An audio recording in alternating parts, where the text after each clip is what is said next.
viewers out there might think, oh my gosh, if she can do it, so can I. And this is the thing about Hit Talks. This is why we bring these stories to you. This is why, as Katerina was saying about the 8 seconds and JW was saying about the 8 minutes and the short attention spans and the snippets, the short stories that we can bring together for you, where you can take some inspiration and then make some changes to transform your life, because it doesn't matter how old you are or what you're doing or what you want to be able to do. Dream big. That's my message to you. And this goes on to our next speaker, who has dreamt big, because she is just again, a bubble of light. We have so many amazing bubbles of light on this special edition of Hit Talks. Well, it's mammoth live stream of Hit Talks. But Patty, I've known Patty for many years. So when I was working and traveling with my business coach in America, Patty used to be with us. And she always used to just, here's Vicky Thomas is here. And she just had such this lovely heart of just wanting to inspire. And then she's just transformed her life. She's transformed her vision and her mission. I think a black belt in Taekwondo, I can't read the screen, but holding a black belt. So I think, if I'm correct, she didn't start that until she was 63. So it's followed on absolutely, where did we get 63 from? Anyway, it's followed him absolutely perfectly from what Katerina was saying, is that age doesn't matter. And Patty, she is a person that is inspiring people in the world, because it doesn't matter how old you are, it matters about your desires, your intentions, and that you lead from the heart. So thank you so much for being with me, with us, my angel. And I now give you your 8 minutes. Thank you so much, Vicky. It's been my pleasure to prepare for this, and I hope I can hold your attention for more than 8 seconds. I wanted to share my story because, as Vicky said, I did decide to transform myself. Although, Vicky, I was a lot younger. At the age of 48, I walked onto a karate practice area, which we call a dojo. I was a single mom, and my son and I decided that we were going to do some exercise together. And we went to a exhibition of martial artists, and we saw people with swords, and we saw people doing Tai Chi, and we chose karate, I think in part because my son's best friend, his mother did karate, and we started. And I have to say that it was the kind of thing that you don't realize you're doing until you've been on the journey for a while. I took that first step. I put on the white uniform called a gi. And let's be fair, I felt like a polar bear on ice skates. I was so uncomfortable and unsure of myself.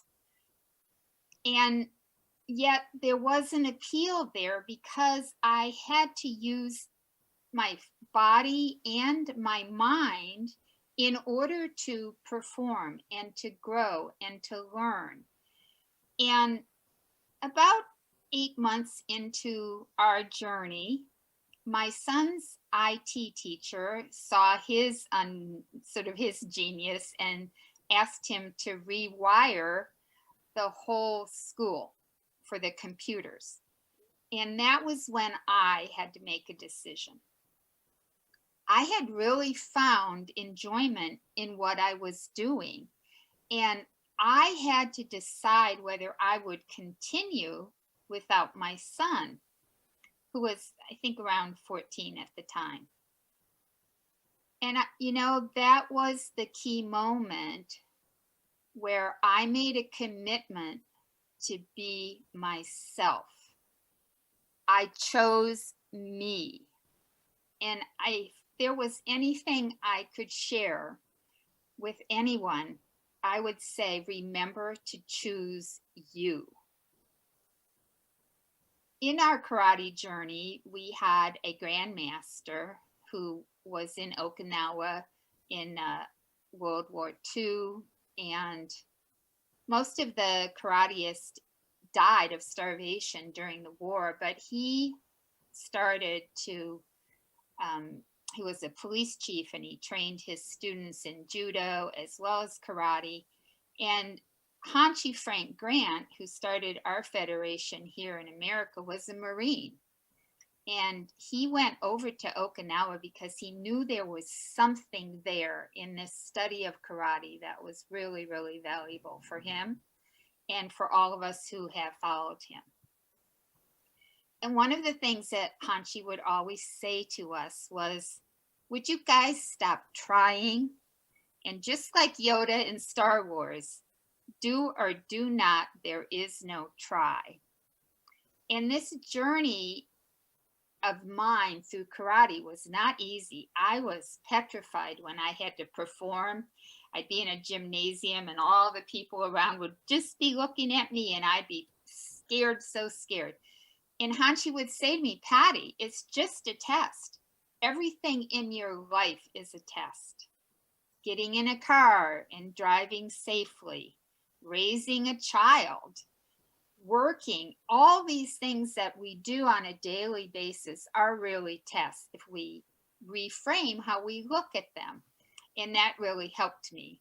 And when I did my first big test, being a black belt, I had no memory of it. I just was in the zone and I did it. And I relied on my training. And now as a personal and professional development coach, I use a lot of what I learned in my karate study to help my clients to believe in themselves, to continue to practice. As you know, it takes hours and hours to practice and be a master at anything. And we need to have that self-compassion for ourselves and recognize that we can't be perfect the first time we try something. And also another thing is to connect with your inner warrior, because that is, maybe it's your soul. I believe that there is a soul, and that soul is love. And when I operate out of love, when I practice karate out of love, when I speak with love, that's when I feel most whole. And one of the things that Conchi taught us is to know, to be, and to do. It's always an inside job. Thank you so much. And I look forward to hearing more of the amazing speakers.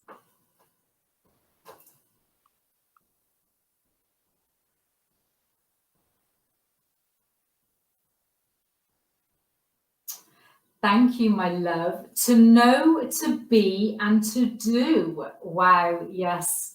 I like that. I think we should write that down. I think that should be another one of the Hit Talk specials. To know, to be, and to do. And when you actually take the leap of faith, and you haven't got your comfort zone around you, and that comfort zone could be your child, that comfort zone could be your husband, your wife, your mother, your father, your coach, your mentor. And when perhaps you haven't got that comfort blanket, and then you make the leap of faith, as we've been speaking about so many times after these speakers that we've just had, is the leap of faith. And then